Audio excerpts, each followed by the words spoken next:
Good morning and rise and shine. I think I hear music coming up behind me. I've got a mansion just over the hill in that bright land where the wheel never roll, and someday yonder we will never more wander.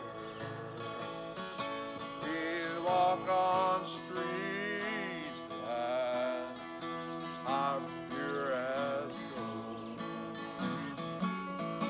Don't think people are deserted or lonely.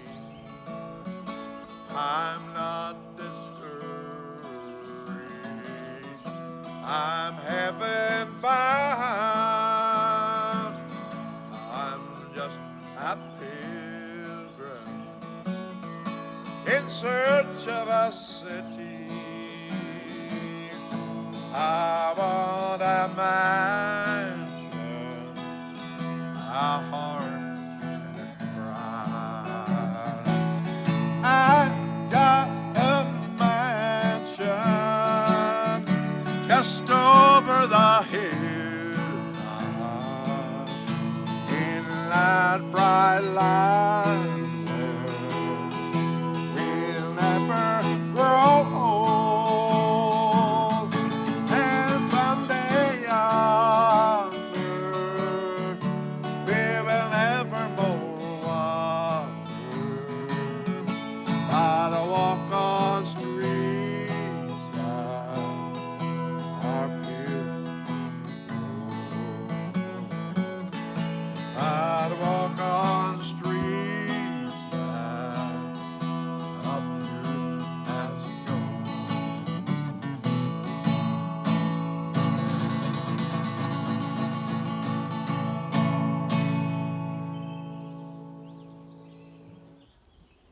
Good morning. I'm Doris Wilkinson, doing the Rise and Shine for Mountaintop Ministries today. I got a lot of comments and compliments on the sunflowers I used to decorate the church. Everyone seemed to think they were beautiful, so I think maybe you would like to see the sunflower garden they came from. I really didn't have much to do with growing them. That was all the Lord's doing. You see, these sunflowers all grew from seeds that got scattered out of my bird feeders. I didn't plant a one of them. All I did was fill the bird feeder when it got empty. The birds came and ate some of the seeds and scattered some of the seeds. The winds blew and more seeds were scattered around. And some sprouted and grew and bloomed and created a beautiful garden of sunflowers right here at my front porch. Well, God has been planting seeds from the very beginning. And apparently, He continues to do that today.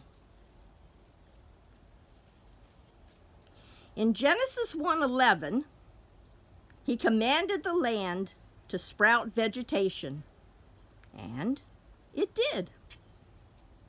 And so we have all sorts of seed-bearing plants and trees today. I guess this sunflower garden is my rendition of the parable about the farmer planting seeds that Jesus told his disciples and the people gathered around him as he taught. Matthew, Mark, and Luke all recount the story, and it sounds just like what I told you about how these sunflowers came to be. Some of the seeds I put out got eaten by the birds. Some of the seeds sprouted, grew, and produced these beautiful flowers. They have produced way many more seeds than the ones that were first planted. The question now becomes, which category of seed in this parable do I fall into? Where are you in this story? Are we the farmers who plant the seeds,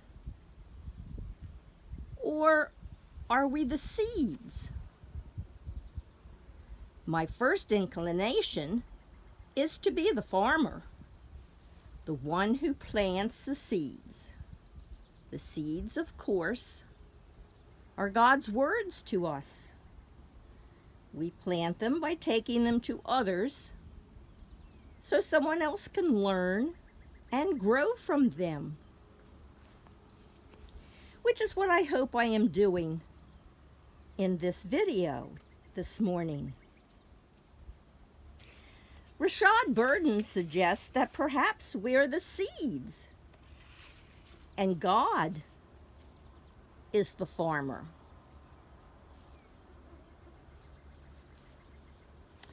This is what I alluded to when I started this devotional. God caused the sunflower seeds to grow here. God puts us in a variety of situations and circumstances, probably with the expectation that we grow where we are planted. Have you heard that expression before? Like those seeds in the parable, we may find ourselves facing hard times. Questioning why God has planted us where we are. Does your world seem rocky or weed infested? Do you have faith that your farmer has planted you where he needs you to be?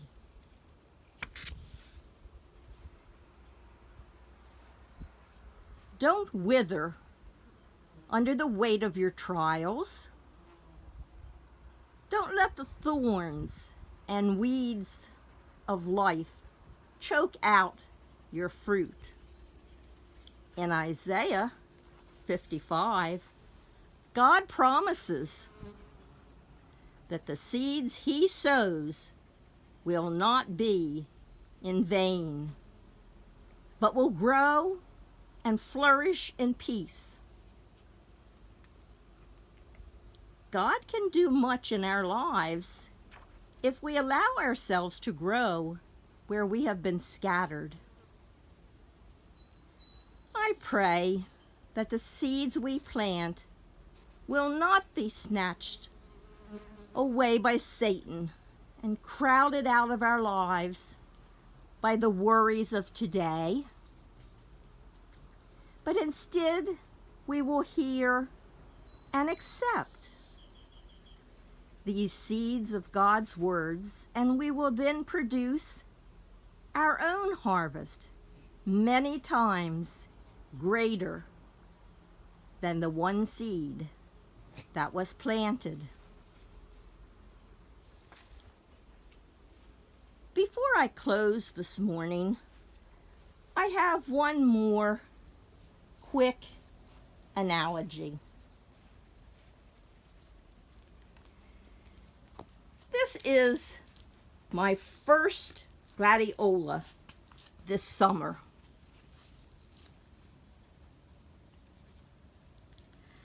I think it is just beautiful. I love the gorgeous purple flower. If you know anything about these gladiolas, you know that they are supposed to grow tall and straight. But as you can see, it is broken and damaged and has had a difficult path to coming into full bloom.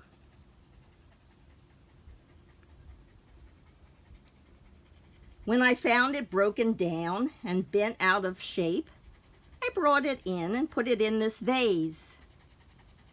It had not even started to open yet, and I wasn't sure that it even would open. But look at it now. It has survived and it has overcome many trials and difficulties. Maybe good advice for us to live by. If this flower can overcome adversity, so can we.